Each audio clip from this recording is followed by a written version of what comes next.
ಇವತ್ತು ಬಿಡುಗಡೆ ಆದ ಜೂನಿಯರ್ ಸಿನಿಮಾ ಇವತ್ತು ಡೈರೆಕ್ಟರ್ ಆಗಿರ್ಬೋದು, ಆ ಡೈರೆಕ್ಟ್ರ್ ಮೊದಲಾಗಿ ದೊಡ್ಡದು ನಾನು ಅಭಿನಂದನೆ ತಿಳಿಸ್ತೀನಿ. ಮತ್ತು ಇವತ್ತೇನು ಫೈಟ್ ಆಗಲಿ ಡ್ಯಾನ್ಸ್ ಆಗಲಿ ಒಂಥರ ಅದರ್ಸ್ಬಿಟ್ಟಿದ್ದಾರೆ.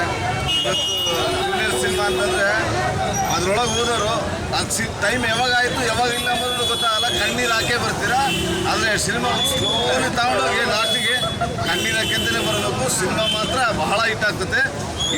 ಅಂಥದ್ದು ಇನ್ನೊಂದು ಸಿನಿಮಾ ನಾನು ಇವಾಗ ಈಗಿರ್ತಕ್ಕಂಥ ಸಿನಿಮಾ ನಮಗೆಂತೂ ಜೂನಿಯರ್ ಭಾಳ ಹಿಟ್ಟಾಗ್ತದೆ.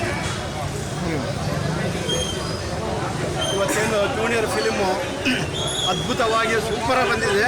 ಕಿರೀಟಿ ಮಾತ್ರ ಎಕ್ಸಲೆಂಟು ಡ್ಯಾನ್ಸು, ಫೈಟು, ಆಮೇಲೆ ಎಕ್ಸ್ಟ್ರಾರ್ಡಿನರಿ ಭಾರಿ ತುಂಬ ಅದ್ಭುತವಾಗೈತೆ. ಪ್ರತಿಯೊಬ್ಬ ಫ್ಯಾಮಿಲಿ ನೋಡೋಂಥ ಫಿಲಿಮು. ಪ್ರತಿ ಸರೆಲ್ಲ ಕ್ಷಣಕ್ಕೂ ನಾನು ಕೂಡ ನೀರು ಹಾಕ್ಕೊಂಡೆ ಇವತ್ತು ಫಿಲಿಮ್ ನೋಡಿದ್ದೀನಿ. ಭಾರಿ ಸೂಪರಾಗೈತೆ. ಇವತ್ತಿಂದ ಎಲ್ಲ ಫ್ಯಾಮಿಲಿ ನೋಡೋಕ್ಕಂಥ ಫಿಲಿಮು ತುಂಬ ಭಾರಿ ಅದ್ಭುತವಾಗಿ ಬಂದೈತೆ.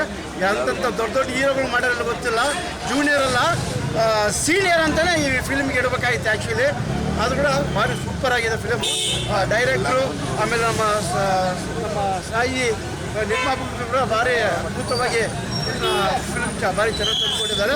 ಹಾಗಾಗಿ ನಮ್ಮ ಕಿರೀಟಿನ ಇವಾಗ ಇಡೋ ಯಾರಿಲ್ಲ, ಯಾಕಂದ್ರೆ ಈಗ ಎಲ್ಲ ಡೈರೆಕ್ಟ್ರುಗಳು ಎಲ್ಲ ನಿರ್ಮಾಪಕರು ಎಲ್ಲ ಕ್ಯೂ ಅಲ್ಲಿ ನಿಂತಿರ್ತಾರೆ ಈಗ ಅಂತೇಳಿ. ಈ ಫಿಲ್ಮ್ 100 ದಿನ ಆಡಬೇಕಂತೇಳಿ ನಮ್ಮ ಕನ್ನಡದ ತಾಯಿ ದುರ್ಗಮ್ಮ ಅಂತೇಳಿ ಪ್ರಾರ್ಥನೆ ಮಾಡಿ ಯಶಸ್ಸಂತೂ ಕೊಟ್ಟಾಯ್ತು ಆಲ್ರೆಡಿ. ಜೈ ಜನಾರ್ದನ್ ರೆಡ್ಡಿ ಸರ್.